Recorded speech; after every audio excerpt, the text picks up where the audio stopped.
The greatest ace of World War I took to the skies one last time on April 21st, 1918, but the Red Baron would never return to base. This is the heartbreaking true story of Manfred von Richthofen's final moments when the unstoppable legend met his fate over the Somme. Welcome to Historical Stories, where the past comes alive with emotion and truth. By the end of this video, you'll discover the chilling details of his last dogfight and why even his enemies mourned his death.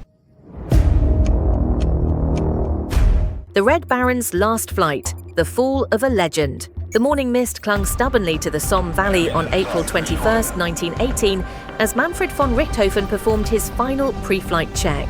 His fingers, numb from the dawn chill, traced the familiar contours of his Fokker Dr.I's machine guns. The crimson triplane, his signature, bore fresh scars from yesterday's dogfight. At just 25 years old, Richthofen was already a living legend. 80 confirmed kills, the terror of Allied pilots and the pride of Imperial Germany. Yet, as he tightened his flying goggles, even the invincible Red Baron couldn't shake the premonition that had haunted him for weeks. "Today feels different," he confided to his wingman, Lieutenant Hans Weiss, while mechanics warmed up the engines. The once chivalrous air war had degenerated into brutal attrition. New Allied pilots arrived daily, raw recruits who flew erratically, making them paradoxically more dangerous than veterans. Worse still, Richthofen's legendary squadron, the Flying Circus, was being bled dry. Just last week, they'd lost 2 more pilots to British Sopwith Camels. At 10:15 a.m., the squadron took off to intercept British reconnaissance planes near Vaux-sur-Somme. Richthofen's triplane cut through the clouds like a scarlet dagger. Below, the pockmarked battlefield bore witness to 4 years of carnage, a grim mosaic of shell craters and abandoned trenches. Suddenly,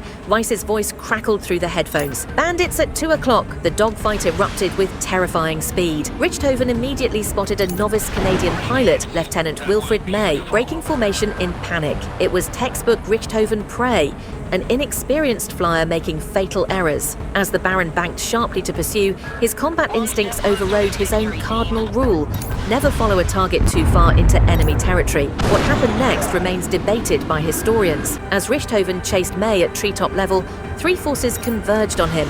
Canadian Captain Arthur Brown in his Sopwith Camel, Australian machine gunners on the ground, and fate itself. Bullets stitched through the morning air. Some from Brown's guns, others from the ground. 1.303 round found its mark, piercing Richthofen's chest and severing major arteries. The Baron's hands spasmed on the controls as his vision blurred. His beloved triplane, usually an extension of his will, became an unresponsive mass of wood and canvas. In those final seconds, did he see his life flash before him? The Prussian military academy where he first learned to fly? His 80 victories? His younger brother Lothar, also an ace pilot. The plane impacted in a beat field behind Allied lines, its iconic red wings crumpling like paper. Australian troops reached the wreckage within minutes. To their astonishment, they found the legendary Red Baron still strapped in his cockpit, his body eerily intact. One soldier later recalled how Richthofen's face bore an expression of strange peace, as if death had finally granted respite to the weary warrior. Word spread rapidly through Allied trenches that the great nemesis had fallen.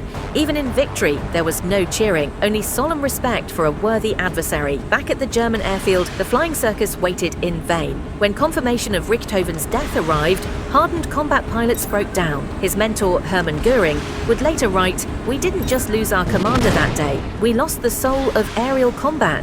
The Allies buried Richthofen with full military honours, his coffin carried by 6 enemy officers as a British honour guard fired volleys into the sky. It was a tribute rarely afforded to foes, but the Red Baron had transcended national animosities. In the century since his death, historians have pored over every detail of that final flight. Was it Brown's bullet that killed him?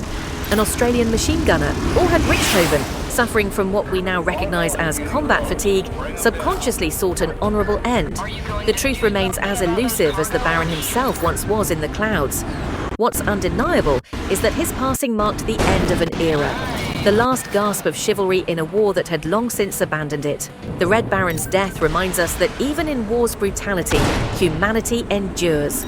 But on the ground below his final dogfight, a far more horrific battle was unfolding. Tomorrow, we descend into the nightmare of the Somme, a day of unimaginable loss, where 60,000 men fell before lunchtime, and the modern world first glimpsed the true face of industrialized slaughter. If these stories of courage and sacrifice move you, please like, subscribe, and hit the notification bell to join us as we preserve these vital memories.